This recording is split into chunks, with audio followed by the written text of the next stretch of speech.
Boa noite! Vamos chegando, minha gente! A casa é sua. Estamos no ar com mais um Dedinho de Prosa, que aproveita esta data, 13 de maio, para acabar de vez com o preconceito racial e falar sobre a luta dos negros no Brasil. E aí, para bater um papo bem gostoso sobre o assunto com a gente, está aqui o presidente do Conselho de Contribuintes do Estado, Geraldo Datas, e a historiadora Wanda Lúcia Praxedes. A Wanda é doutora em História pela UFMG, membro do Conselho, aliás, membro do Núcleo de Estudos e Pesquisas em Relações Étnico-Raciais da UENG e também professora do curso de História da UENG em Divinópolis. Sejam muito bem-vindos para essa conversa de hoje. Tudo bom, pessoal? Obrigada. Tudo bem? Boa noite. Bom. Olha, Geraldo, vou começar com as damas primeiro, né? Já diria o outro. Wanda, o que a nossa história de escravidão reflete nos dias de hoje? Com que moeda que a gente está pagando esse erro histórico? Queria que a gente começasse assim. O que lá de trás está trazendo reflexos ainda hoje? Olha, os ecos da escravidão, ou do sistema escravista no Brasil, podem ser sentidos até hoje. E talvez o mais perverso seja a desigualdade racial, não é? O preconceito e o racismo. Talvez essas sejam as heranças mais perversas da escravidão e do sistema escravista na sociedade brasileira. Mas quando a gente fala assim, isso aconteceu, a nossa abolição, a abolição da escravatura aconteceu há 134 anos. Como que a gente explica? É um problema, então, do sistema, é do governo, é da sociedade, é desse erro histórico? Eu não estou querendo aqui apontar a culpa de ninguém, não, mas como é que a gente não consegue ainda romper esse laço, na opinião, por exemplo, de Geraldo? Pois é, boa noite, né? Boa noite, professora, boa noite, Raquel. Bem, o que eu percebo disso tudo é que esse fenômeno, né, do racismo, ele tem dimensões políticas, econômicas e jurídicas. Então, isso está impregnado nas relações sociais brasileiras e, de certa forma, representa um certo atraso civilizatório da nossa sociedade, infelizmente. Porque ele implica na negação do outro, né? Ou seja, de não permitir que um semelhante seu, pela cor da pele, possa ser discriminado e suprimido dele acesso a oportunidades, prestígio e outros valores, né? Até mais simples, como educação, saúde. Em tudo isso, a gente vê o reflexo desse atraso civilizatório que a gente enfrenta. Quando eu começo a pesquisar e falar sobre o assunto, conversar com os meus colegas, a primeira coisa que me vem à cabeça é aquele hino da Elza Soares, aquele hino de resistência, quando ela fala, e as palavras são muito duras, que é a carne mais barata do mercado é a carne negra. Uhum. Né? E a Elza cantou isso há quanto tempo? Mas a gente ainda sente hoje com diferentes episódios, a gente vê o erro acontecendo. Vocês acreditam que os mecanismos de reguladores, a lei, ela avançou e ela está adiantando ou não está? Porque cada vez mais a gente vê na televisão o racismo sendo combatido, mas ele ainda tem que ser combatido. O melhor não é que ele já teria sido finalizado, retirado, extirpado da nossa sociedade. Vocês acham que a gente avançou apesar dos pesares? Antes de responder a sua questão, eu acho que a gente tem que pensar o contexto e o processo de colonização da sociedade brasileira, não é? Nós vamos ter, na nossa formação sócio-histórica, a presença maciça de africanos na sociedade brasileira, mas que são sujeitos sociais que vieram forçadamente, né? Foram desterritorializados, tiveram que abandonar suas nações, seus grupos, né? Sua cultura, sua filosofia, suas crenças, né? E num processo civilizatório diferente do que estava acontecendo aqui. Não é? Por outro lado, nós temos o português, não é? Que traz um projeto de colonização que é também marcado por condições sociohistóricas do que se vivia na Europa. Então, nós temos para cá a presença do português e os africanos vêm em condições subalternas, quer dizer, e é marcado aqui uma cultura que a gente chama de cultura eurocêntrica, né? Com todos os seus valores, mas também as suas mazelas. Né? Então, é nessa formação sócio-histórica, nesse processo de subalternização da população negra, da população indígena, que se constitui a sociedade brasileira. E é nesse sentido que a gente costuma dizer que esse processo, esse racismo, que é parte integrante da sociedade brasileira hoje, ela é estrutural e estruturante da sociedade brasileira, não é? E aí, nesse sentido, respondendo às suas perguntas, a legislação, quer dizer, cria-se no país uma concepção que é de subalternidade da população negra e de privilégios da população branca, não é? Esses privilégios da branquitude, eles são transferidos para as instituições, para as elites e para a sociedade como um todo. Não é? Então, naturalizou-se a subalternização de indivíduos em detrimento de outros. Não é? E uma cultura, e quando eu estou falando de eurocêntrica, eu estou querendo dizer que a Europa é que é o espelho, que é o toque da civilização. Se despreza tudo que é diferente dessa cultura europeia. E aí nós assimilamos. Não é? Então, começando a responder a sua pergunta, a maior parte das leis, não é, de combate ao racismo é resultado, eu diria, com muita certeza, da luta do movimento negro, das demandas do movimento negro.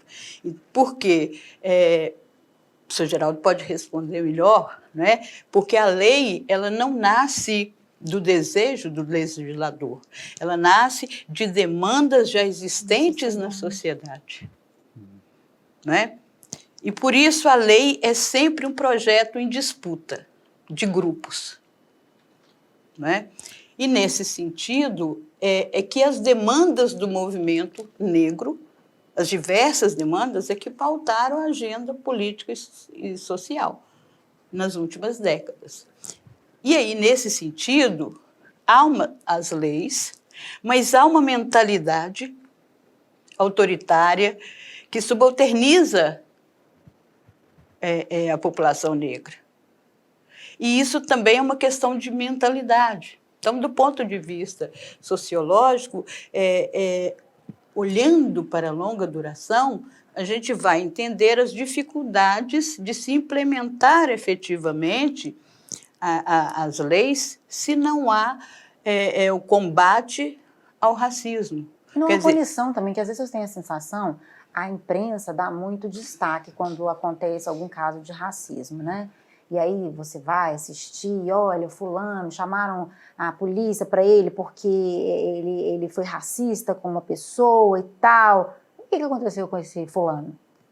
Com essa pessoa sem educação, sem noção e sem respeito com o outro. Ao mesmo tempo eu penso, porque me revolta muito, Raquel, eu não consigo compreender o racismo, é uma coisa que não entra na minha cabeça como alguém pode achar que uma cor, ou por se parecer de um jeito, você é melhor ou pior que o outro, não faz o menor sentido, mas independentemente disso. A gente precisa punir mais, criar mecanismos de punição também, mas aí eu penso, será que isso também não é um mecanismo de violência? Ou não sei, o que vocês acham disso? Vocês acham que o que hoje está contento, que está para proteger, fruto desses movimentos dos negros, é o suficiente? Porque eu sinto que não. Eu sinto que não. Eu abro a minha porta todos os dias e vejo uma sociedade muito aquém daquilo que eu gostaria, muito mesmo. E vocês? Bem, em princípio, né, eu concordo com o que a professora falou. Analisando esse fenômeno sob a dimensão jurídica, eu vejo que nessa dimensão onde a gente conseguiu maior conquista de reconhecimento da sociedade brasileira de que há um conflito aberto que era escondido por baixo do tapete. Então, essa é a primeira reflexão que eu faço. E, nesse sentido, a gente verifica que houve, numa primeira etapa, a legislação brasileira considerou essas atitudes racistas como uma contravenção, depois isso evoluiu para ser classificado como um crime, só que a dimensão jurídica por si só não é suficiente, porque a dimensão política, a dimensão econômica, ela ainda esconde um tratamento de discriminação nas suas relações, e acho que muito mais grave que isso. Ela não reconhece publicamente a existência do conflito, ela quer negar que nós somos uma sociedade racista e que precisa haver políticas de dimensão econômica, social, né, de intervenção na forma de fazer educação no país, para desconstruir essa atitude. Eu acho que não basta só você fazer um discurso de que eu não sou racista, né? Eu acho feio ser racista. Eu acho que é preciso, antes de tudo, ter atitude antirracista. Com certeza. Então, quer dizer, precisa ser um jeito de ser e de fazer as coisas de maneira que a mensagem ela não só seja um discurso, mas que ela resulte em políticas, em práticas, que negue essa situação vexatória do país, sem necessariamente deixar de acreditar ou de reconhecer que há um conflito que precisa ser tratado, né? Eu sou mais da revolta, eu sou reativa. Quando eu percebo, eu não consigo passar pano. Não consigo passar pano. Eu tenho a posição de reagir. E às vezes eu acho que falta das pessoas essa mesma reação. Não estou querendo aqui disciplinar ninguém nem nada, não. Nós estamos aqui numa conversa, mesmo numa prosa. Mas às vezes eu penso e vejo muitas pessoas relativizando muito. E eu acho que essa questão do racismo já passou da hora de parar de ser relativizada. E tem gente que nega. Não tem racismo no Brasil. Nós somos um país, de acordo com o IBGE, de maioria negra. Os negros são a maioria, então não tem como a gente ser contra a maioria. Tem. Porque os dados mostram isso. Que tem. E são muito cruéis. São os que mais morrem, são os que menos estão na faculdade. E vou além. Pegando um gancho na sua análise, muito bem feita, inclusive, a gente tem uma lei que é novinha, um bebezinho, que é a lei de cotas. E pasmem, hoje a gente tem uma discussão em Brasília pensando que ela já não é mais necessária. Já está na hora da gente revogar a lei, neste momento que a gente deveria justamente estar revisando a lei para melhorá-la, para incluir mais, e a gente está pensando em derrubar. Queria a opinião de você sobre isso. Um pouco pode começar com a Wanda. Primeiro, complementando o raciocínio do Sr. Geraldo, Dr. Geraldo, não é isso? Eu acho que a história dá conta de dar algumas respostas, não é, para essas questões. Não é? Por que há uma resistência em aceitar que nós somos uma sociedade racista? Eu acho que pensar no mito da democracia racial que foi construída nesse país, né? No pensamento social brasileiro, foi construído o mito da democracia racial, a ideia de que havia harmonia entre as raças, que não havia conflito, não é? Mascarou essa profunda e histórica desigualdade racial e sedimentou o privilégio branco, naturalizou o privilégio branco. Não é? Então, e nessa perspectiva é que aí você pode também, né, dentre outras dimensões, a gente pode entender essa resistência em relação às cotas, não é? Em relação à lei de cotas. A lei de cotas ela foi aprovada em 2012. No entanto, muito anteriormente, desde praticamente 2003, algumas universidades, né, começando no Rio de Janeiro, depois Brasília, já implementavam cotas raciais nas universidades, e isso tornou-se algo que ficou em polvorosa na sociedade brasileira, nos meios de comunicação, né, nos meios políticos, que levou para o STF a demanda, né, da legitimidade e constitucionalidade das cotas. Não é? Foi preciso o STF dizer que era constitucional para que fosse implantado em todas as universidades brasileiras. Né? E, por causa disso, aprovada, principalmente aprovada no STF. Né? E aí, o que nós vamos ter? Na lei, prevê, depois de 10 anos, essa revisão. Né? Mas revisar para pior? Poxa, professora. Na verdade, essa revisão, claro, supunha que essa revisão seria para melhorar, né, o efeito do que a gente chama de ações afirmativas. Né? Mas, na verdade, nós sofremos nos últimos anos um grande retrocesso de direitos. Não é? Então, foi interrompido, de certa forma, este processo de ação afirmativa e da lei das cotas. E não percebe as grandes mudanças ocorridas, principalmente nas universidades. Né? Eu, que estou dentro da universidade, desde antes das cotas e pós-cotas, percebo uma grande mudança na demografia. Conta um pouco para a gente. A universidade ela ficou um pouco mais representativa da diversidade. Não é? Com a chegada dos negros, de indígenas, quilombolas, trouxe para a universidade uma revitalização, um olhar para a sociedade brasileira, novos questionamentos, novas interrogações e indagações trazidas por esses sujeitos sociais, né? E que são sujeitos de direitos. E é isso que talvez a sociedade brasileira e a elite brasileira e política não perceba, né? Por causa, volto a insistir, dos privilégios da branquitude. A lei de cotas representou a ruptura de um sistema de privilégio educacional existente para a população branca.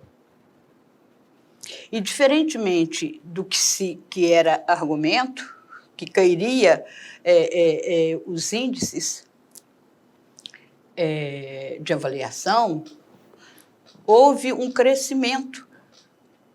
Não é? O que alguns estudos estão apontando na última década é que houve, além dessa diversidade na universidade, isso trouxe um avanço nas investigações, nas temáticas a serem investigadas na sociedade. Não é? Uma outra dimensão são os índices de avaliação que elevaram. É necessário que a adoção de uma política estudantil consistente de permanência para esses jovens negros, quilombolas e indígenas. Né? Para e passo com as cotas, tem que existir essa política de permanência. Porque apenas entrar e se abandonar num sistema que ainda é extremamente tóxico e contaminado não adianta nada, né? E ter uma permanência bem-sucedida. Eu, por exemplo, desde 2003, participo na UFMG do Programa de Ações Afirmativas, um programa pioneiro dentro da universidade, cujo objetivo principal era a inserção desses jovens negros na pesquisa, na extensão, no ensino. Como eu diria, avaliando esses 20 anos do programa Ações Afirmativas na UFMG, nós temos condições de dizer que foi uma política interna do programa Ações Afirmativas, foi muito bem sucedido. Nós temos jovens negros que começaram lá na graduação, que hoje estão terminando doutorado em grandes universidades americanas.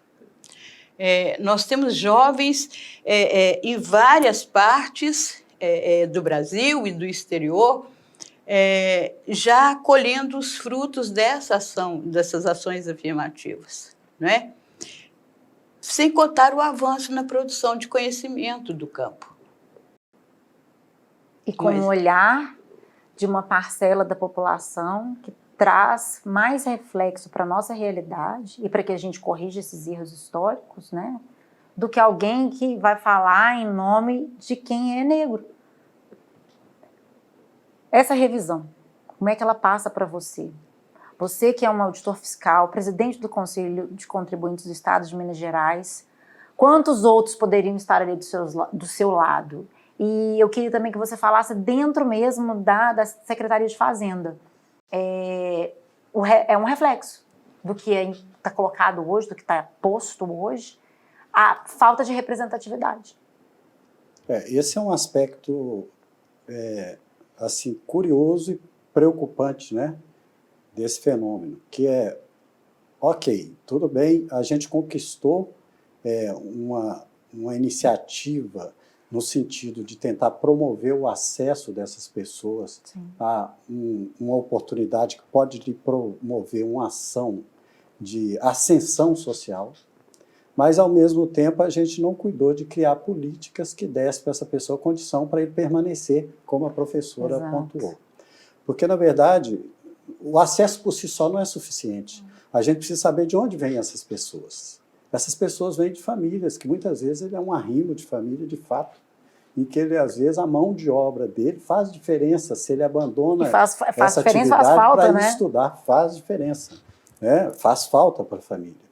Então, necessariamente, essa pessoa, quando entra na faculdade, até mesmo para não ser estigmatizada como aquela pessoa que foi, como era antigamente, o bolsista, né? Esse é o bolsista, a gente entrava na fila meio com vergonha de ser o bolsista, né? Eu acredito que isso deve acontecer com o cotista também, né? Esse olhar do diferente, né? Esse entrou por um outro meio aqui na faculdade. Ou seja, tirando o mérito dele, que, aliás, é o dobro, muito mais difícil. Como se fosse uma doação da sociedade para essa pessoa. Não tem essa dimensão de que ali tem, na verdade, uma tentativa de primeiro, acolher essa pessoa, reconhecendo que ela foi vitimada por dezenas e dezenas de anos de discriminação, né? E que seria uma forma compensatória de trazer de novo essa pessoa para uma reparação. Né? Porque, na verdade, é isso que acontece. É acolhimento e valorização, muito mais do que esse abandono que a gente acaba assistindo. E na faculdade, por exemplo, eu não passei por isso, nesse sentido eu fui até privilegiado, porque eu entrei já em condições de me sustentar, né, emancipado financeiramente. Ou seja, você não estava preocupado com a sua família nesse momento? Preocupado com a minha família, né? Ao contrário, até ajudava a minha família. Então, eu estava numa situação totalmente inversa, mas ajudando, porque eu tinha condição de melhorar a condição de vida da família como um todo, né? Mas, na maioria dos casos, não é isso que a gente vê. Essa pessoa ela é retirada da família como mais uma mão de obra que pode auxiliar no orçamento, e ela é trazida para dentro da universidade para ter uma que não é um ambiente fácil, você já fica preocupado, estudar não é fácil, pesquisar não é fácil, ainda está preocupado com exatamente. E você tem bolsa para manter essa pessoa, tem acesso a empréstimo, como é que fica a alimentação dessa pessoa, a moradia dessa pessoa? Como que essa pessoa vai permanecer ali cuidando simplesmente de melhorar a condição intelectual dela se ela está preocupada em sobreviver? É isso que a gente tem que discutir, e não tirar a lei de cotas da nossa sociedade. E aí, já entrando na questão da lei de cotas, eu acho que a lei de cotas é um avanço se de tudo ela não tivesse um valor, só o valor do reconhecimento de que há um conflito e que é preciso entrar nesse problema para tentar resolver esse conflito, né? A gente sabe que as cotas como ação afirmativa, ela tem um caráter temporário. Isso é verdade, acho que nos Estados Unidos também foi assim, né? Mas a gente não pode negar que essa tem que ser uma das medidas, né? Eu preciso criar outros mecanismos de inclusão social, porque, na verdade, o efeito mais perverso da discriminação é excluir essa pessoa das oportunidades, você entendeu? Das oportunidades que ele tem direito por ser cidadão, por ser uma pessoa contribuinte de impostos.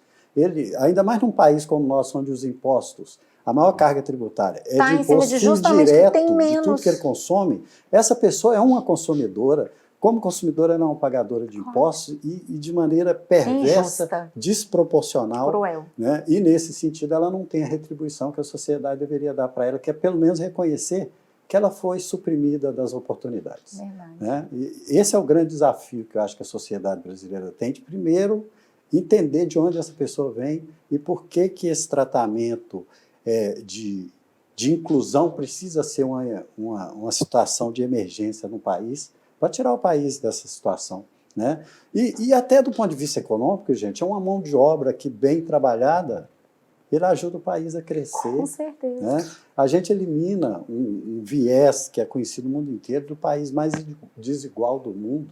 Né? Que Não tudo é que a só gente por causa quer, do geral. racismo, é também porque Fala, não, não há presidente. políticas de promover a inclusão de pessoas que podem produzir, como a professora disse, todas essas pessoas que foram incluídas por meio das cotas, que tiveram um acolhimento, elas já estão produzindo pensamento, produzindo tecnologia, produzindo tudo. Isso está na nossa sociedade. E sem deixar de caracterizar a falta de representatividade. Se o negro hoje é a maioria na sociedade brasileira, né, a gente tem um problema, porque na política a representação não se faz presente. Né? Nas empresas a gente vê a mesma dificuldade, né? Porque as empresas também não valorizam as pessoas que têm uma pele negra como alternativa para gestão, para qualquer função que dê mais prestígio, ou que tenha a concepção de poder, né? Que normalmente, na verdade, a gente quando fala de racismo, a gente está falando disso, né? É a distribuição de poder, né? No fundo, é poder que está em discussão. Né? Eu penso também, complementando o que o senhor disse, e a minha preocupação com a questão da revisão da lei de cotas, se ela for feita a revisão com este Congresso que está aí, um Congresso branco, elitista, homens brancos, meia-idade. O estereótipo claro daquele que não vai querer essa mudança. É algo preocupante, né? A Que, aliás, baixa, não vai querer uma mudança pra baixa melhor. representatividade, ela pode ser um problema. Mas a baixa representatividade, ela é resultado da não reeducação para as relações étnico-raciais. Não é? Que nós precisamos, a sociedade brasileira, ela precisa ser reeducada. Mas como que a gente vai fazer isso, para as professora? relações étnico-raciais? Eu acredito que começa de pequenininho. Começa em casa, aliás. Eu acho que, primeiro, tendo, como o doutor falou, de tirar de debaixo do tapete essas mazelas. Primeiro jogar a luz, então, no problema. De verdade. Reconhecer que nós somos racistas e que esse racismo ele tem uma construção sócio-histórica, que tem raízes desde o nosso processo de colonização. Né? Que não existe culpabilidade, né? Existem condições sócio-históricas que foram vigentes até agora e que pode ser mudado. Né? Como é que se faz o que eu estou chamando de reeducação da educação étnico-racial? Essa reeducação, inclusive, ela está prevista na Lei 10.639, que foi a lei que tornou obrigatório o ensino de história da África e cultura afro-brasileira na educação básica. Né? Sendo cumprida?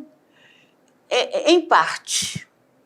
Em parte, ela está sendo cumprida. Tem várias pesquisas que estão mostrando que está sendo cumprida parcialmente. Não é? Exatamente porque, paralelo a esse processo, tem que ser construído essa reeducação das relações étnico-raciais. E começa de casa. De fato, começa no espaço de socialização primária, que é a família. Né? E daí estende-se a escola. Quando você falou, a gente está saindo agora, você veio do micro para o macro, me fez lembrar uma coisa. Quando o governo alemão decidiu publicamente admitir que houve o Holocausto e pedir perdão para o povo judeu, por exemplo. Isso funcionaria aqui no Brasil? Só que eu acho difícil, já vou até complementando, porque eu quero trazer um dado para esse dedinho. Você estava falando sobre representatividade, você também. Entre 2019 e 2021, foram proferidos 94 discursos racistas por autoridades públicas. Então, assim, fica difícil, né? Eu tenho essa utopia de que a nossa representatividade vai, mas tá complicado, né, gente? Por quê, né? A gente tem que compreender que, na verdade, o arranjo institucional que a gente tem no Brasil, ele retroalimenta o sistema de exclusão. Exato. Na verdade, é isso, né? Ou seja, as nossas instituições são montadas para reproduzir efetivamente essa herança malvada que a gente tem na nossa sociedade, né?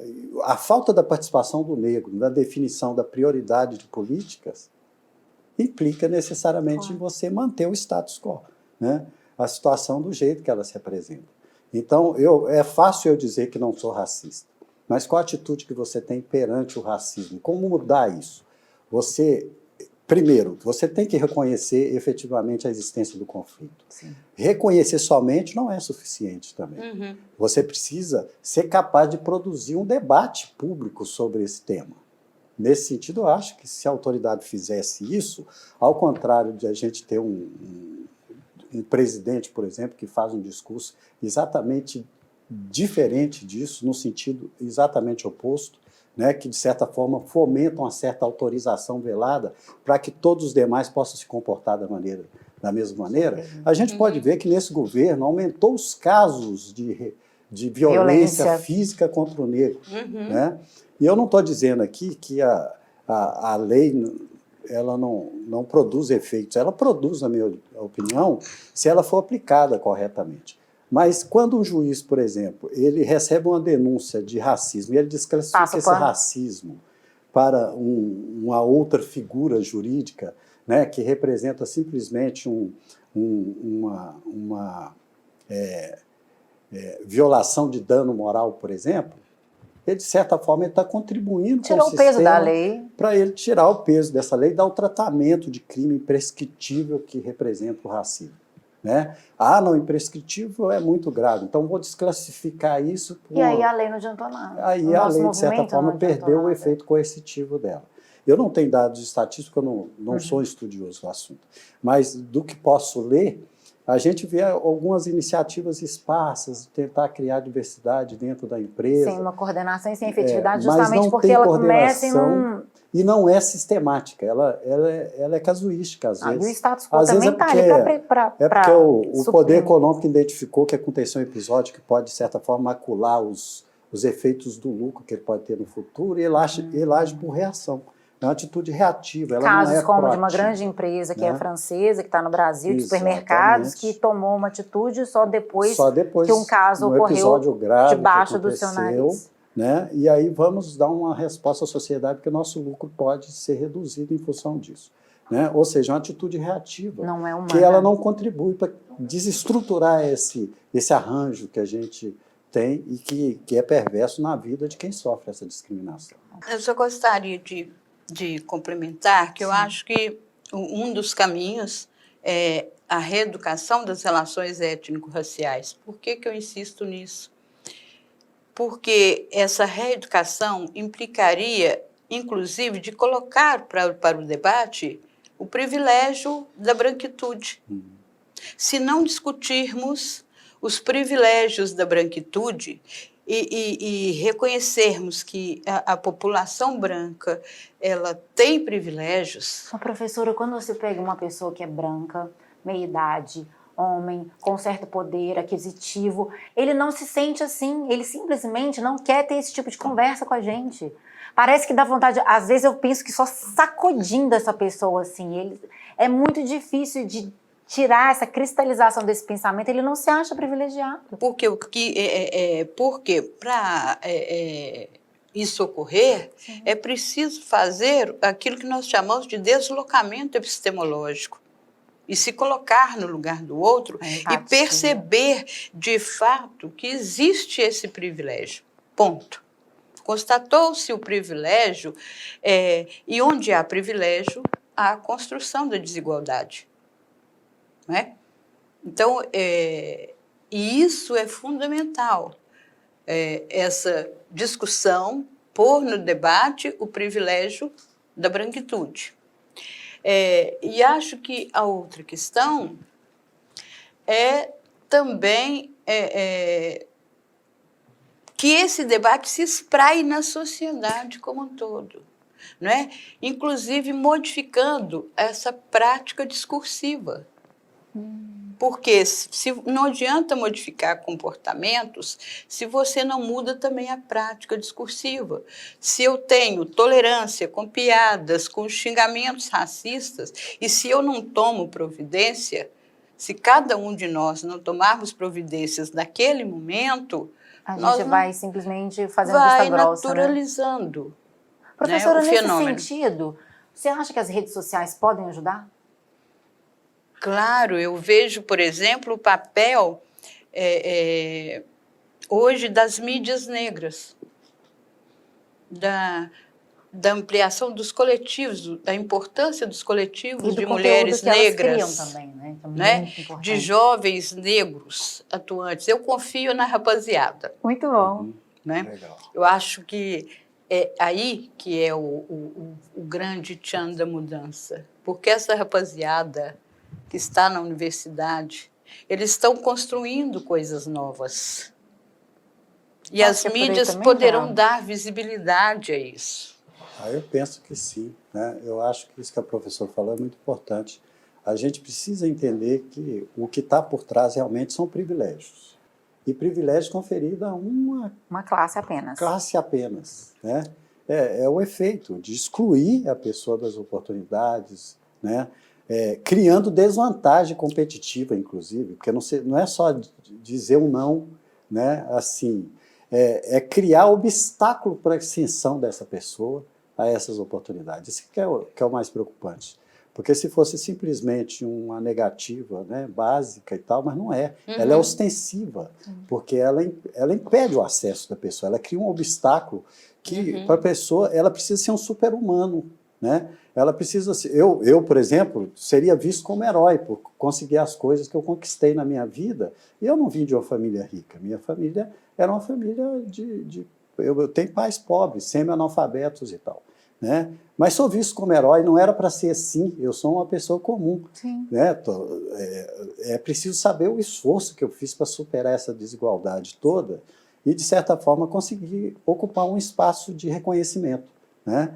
E nesse sentido, eu, inclusive, destaco aqui o valor que eu dou para o concurso público, porque ele, de certa forma, ele é uma ferramenta emancipadora para esses casos, sem dúvida nenhuma, porque ele funciona como uma chave de abertura... Porque a gente não vê no mercado, porque a gente sabe que nas entrevistas de emprego, a gente sabe muito bem... Eu não sei se eu teria a mesma sorte nas empresas, mesmo com a qualificação que eu consegui alcançar na minha vida. Né? Mas, assim, pode ser que sim, pode ser que não. Depende de onde eu estivesse. Né? Isso vai mudar de estado para estado, de cidade para cidade, né? Mas isso não nega o fato de que, na sociedade conservadora que a gente tem no Brasil, ela preserva ainda esse desvalor da discriminação. Né? A despeito de você ter na Constituição valores como solidariedade, igualdade, né? A negação e a punição da discriminação, mas a Constituição real é outra. Né? Na verdade, a Constituição real, que é aquela que o povo, que a sociedade pratica, ela, na verdade, nega esse direito ao sujeito de cor. Né? Esse é o problema. Então, e é preciso, para a gente dar um salto, né, evolucionista, né, civilizatório nessa discussão, a gente primeiro reconhecer esses privilégios que a professora apontou, que eu acho acertadíssima essa observação, né, e reconhecer que, por conta de alguém ter sido conferido esses privilégios, você excluiu outros da participação disso. Né? E vai mais além. Você, além de ter excluído, você ainda criou obstáculo para que essa pessoa pudesse sair desse lugar e fazer uma reivindicação justa. É como aquela coisa que a gente senta nas relações interpessoais, né? De, eu não sou racista. Então, a primeira coisa que a pessoa fala quando quer demonstrar uma certa afeição empatia contigo, é dizer que não, eu não sou racista, inclusive eu tenho amigos negros, não sei o que tem e tal. Né? Que é uma discussão, às vezes, hipócrita, né? Com a discussão. Não é isso que está em jogo. Né? Está em jogo por exemplo, eu entrar num restaurante de repente com a roupa diferente, que me coloca no lugar, de repente, do que a pessoa acha que seria o lugar do branco, e a pessoa olhar com você com um certo olhar de espanto, Por que de eu não posso estar surpresa, aqui? né? Mas esse sujeito aqui, e isso é muito comum, às vezes, com o negro, chegar em vários lugares, em vários fóruns, e em vários espaços, e ser recebido com surpresa por estar ali, simplesmente. Como se ali não fosse o lugar de... Isso em 2022. É o que Esse é o mais fato, dói entendeu? na gente. E aí, quando o Geraldo, o presidente do Conselho de Contribuintes, me fala de ser herói, e eu valorizo tudo que você fez, eu fico pensando, sabe em quê, professora? Nas heroínas. Porque essa situação do homem negro hoje no Brasil, ela é extremamente complicada, difícil, sem acolhimento, num mundo de privilégios. E o da mulher negra, então, professora? Vamos fazer esse recorte. Eu acho que o desafio das mulheres negras na sociedade brasileira é gigantesco. Porque há uma interseção, né, de raça, de classe, de gênero. Né? Esses marcadores sinaliza para as mulheres negras um obstáculo muito maior, porque elas sofrem de tripla exploração, né? A sexual, racial, social, né? Então, é uma dimensão muito complexa, porque vamos pensar na atualidade. Quais foram os grupos e são os grupos sociais que mais morreram na pandemia? Os mais Negros, vulneráveis, negros. né, que é a população mais vulnerável, e mulheres, sejam avós, mães, tias. Né? E aí fica evidente essas interseções. Não é? Muitas dessas mulheres eram chefes de domicílios. Elas não podiam ficar em casa? Não houve nenhuma política pública pensada para o trabalhador e para a população negra durante o Covid. Né? A gente já está começando a refletir na universidade sobre essas questões. Não é? Enquanto a classe média, a elite, puderam fazer o seu isolamento social. Tiveram dinheiro para comprar alimento, tiveram dinheiro para comprar remédio, para ter acesso a um plano de saúde que fosse. E as mulheres tiveram que ir para o trabalho, para estas casas, serem muitas vezes infectadas nestas casas. Né? E sem nenhuma política pública específica. As poucas políticas públicas que temos, claro, tivemos avanços na condição feminina, mas existe uma diferença entre ser mulher e ser mulher negra. As próprias mulheres negras contribuíram efetivamente para a evolução, inclusive teórica, das discussões do movimento feminista. Porque elas mostraram que, primeiro, não se pode falar de mulher, mas sim de mulheres, porque são grupos plurais. E não se pode falar apenas de mulheres, mas tem que se falar na diferença entre mulheres brancas e mulheres negras. O feminicídio atinge muito mais as mulheres negras. Não é? O grande desafio é a gente tentar sair dessas estatísticas negativas.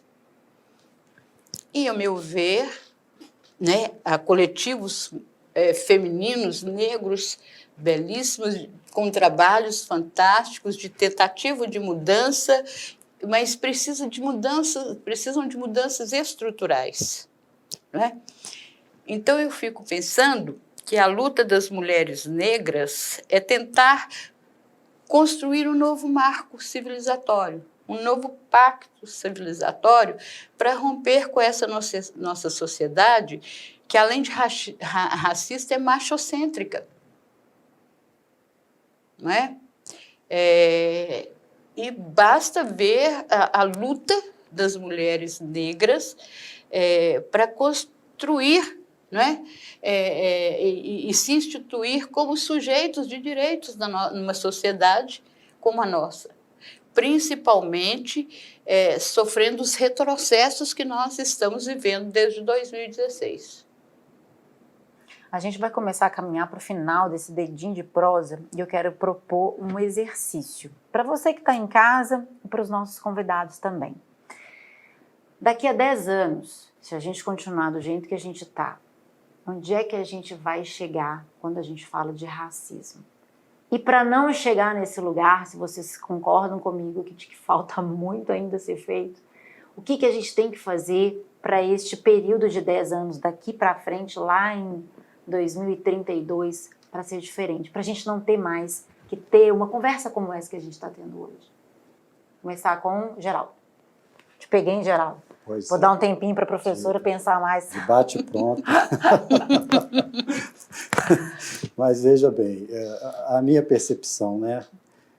Falar intuitivamente, porque naturalmente isso dependeria da gente aprofundar mais a experiência. Eu não tenho a experiência que a professora tem de toda a problemática que se envolve, que a dimensão da intervenção que você tem que fazer nisso, ela é tão grande que ela não se resume só à escola. O certo seria eu dizer assim, não, começa pela escola, que é o lugar comum, né? É a educação. A gente já viu aqui que é mais ainda. A gente sabe que a escola, sem dúvida nenhuma, é um dos mecanismos, sem dúvida nenhuma, de inclusão social e de desconstrução dessa coisa da desigualdade que a gente vê. Sem dúvida nenhuma, e a própria professora já deu os exemplos aqui, da contribuição que as cotas deram para isso, por trazer pessoas novas que estavam fora do sistema para contribuir com a geração de conhecimento, de inteligência e tal, né? Mas é preciso mais do que isso. Acho que a gente precisa ter políticas semelhantes, por exemplo, para fazer inserção de pessoas negras dentro do processo político, de tomada de decisão, de escolha das prioridades, né? Eu acho que sem isso... Não só ficar da boca para fora, né, Geraldo? Sem isso, a gente vai ficar enxugando o gelo, simplesmente com uma retórica, né, que não vai levar a lugar nenhum. A gente vai ver daqui a 10 anos pessoas negras sendo agredidas porque foram, de certa forma, enxergadas como uma pessoa bandida ou que tivesse roubado, sem necessariamente apurar devidamente se aquela pessoa realmente cometeu algum delito, né? A gente tem esse caso recente, inclusive, do homem que estava no seu condomínio e foi assassinado pelo vizinho. Se sentiu no direito de atirar na pessoa como se fosse uma legítima defesa. Né? Usando, inclusive, o Instituto da Legítima Defesa, que é um instituto extremamente delicado para você usar numa situação real. Aquela. Imagine uma situação como essa, que nem se aparentava se tratar de violência. Sim. Então, nesse caso, me parece que tudo isso é uma banalização do mal, né?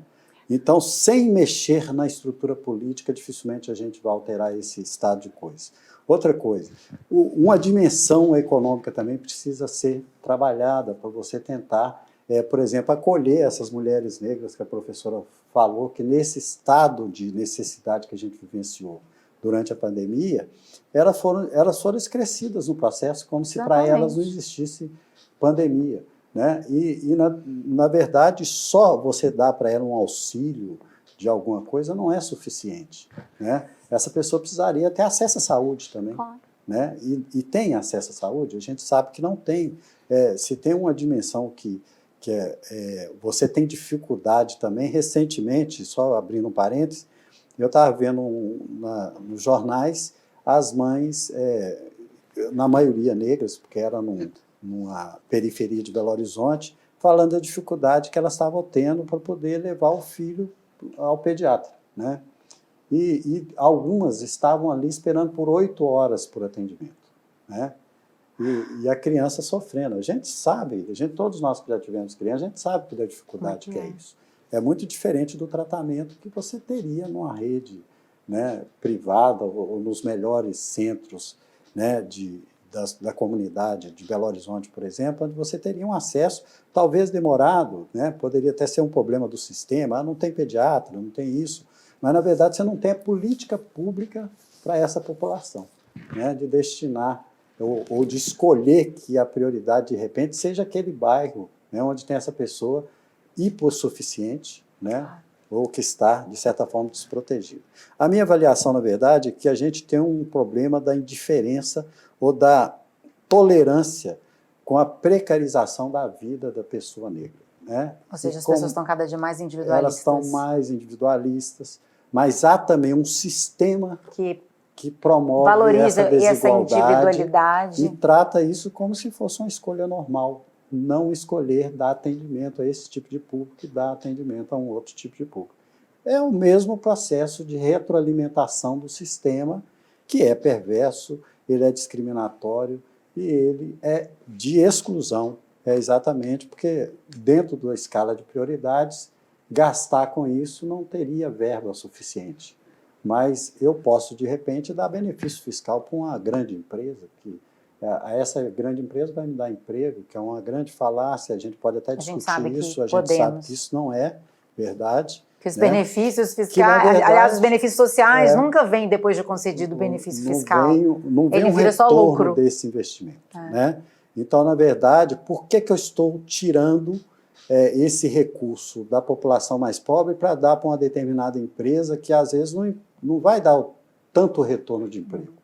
Tudo são escolhas políticas. Então, se eu não faço um movimento no sentido de garantir representatividade para essas pessoas, seja da mulher negra, seja do índio, seja do negro, dentro desses espaços de poder, dificilmente eu vou achar uma solução para daqui a 10 anos. Eu não vou achar para aqui agora. Né? E vai ser muito difícil atravessar mais um século de desigualdade, né? Porque nós já estamos há 134 anos, a gente pode chegar a 200 anos da abolição da escravatura e a gente ainda está marchando o mesmo passo no mesmo lugar. De tartaruguinha. Exatamente. Então, esse é o sentimento que eu tenho. Há uma franca indiferença à vida precária que essas populações vivem, principalmente nos grandes centros. Pior é, no meio dessa questão toda, eu ter tido contato com avaliações de que todas as pouquíssimas políticas que foram feitas para dar assistência para essas mulheres foram denominadas de assistencialismo, essa caridade desnecessária nesse momento que a gente deveria estar fazendo contenção de gasto. Querido, se não for para ajudar quem realmente precisa, se não for para fazer justiça social, então é para quê esses valores que ficam às vezes de reserva? Não é, enfim.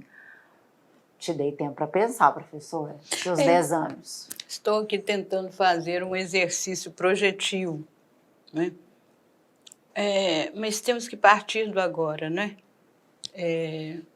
Eu acho que nós vivemos um momento em que a conjunção de várias crises, né? Uma crise política, uma crise social, uma crise sanitária, e eu acrescentaria uma crise ética, né? E essa crise ética que é retroalimentada pelo sistema capitalista, que é retroalimentada pelo neoliberalismo, não é? Banalizou a vida humana. Realmente o senhor tem razão. Houve um processo de banalização da vida humana e um grande processo de desumanização. Né? Nós perdemos e estamos perdendo cada dia mais a sensibilidade. Né? Acesso aos direitos. E perdendo a noção do que é direito, não é? Do cidadão, independente da sua raça, de sua cor, do seu credo, não é? Então, no caso brasileiro, isso é muito mais, tem sido muito mais acentuado nesses últimos anos, né? E a crise e a pandemia escancarou não só essa desigualdade racial, mas aprofundou essa desigualdade, inclusive social, e normalizou comportamentos completamente inadmissíveis nos governantes e nos políticos. Não é?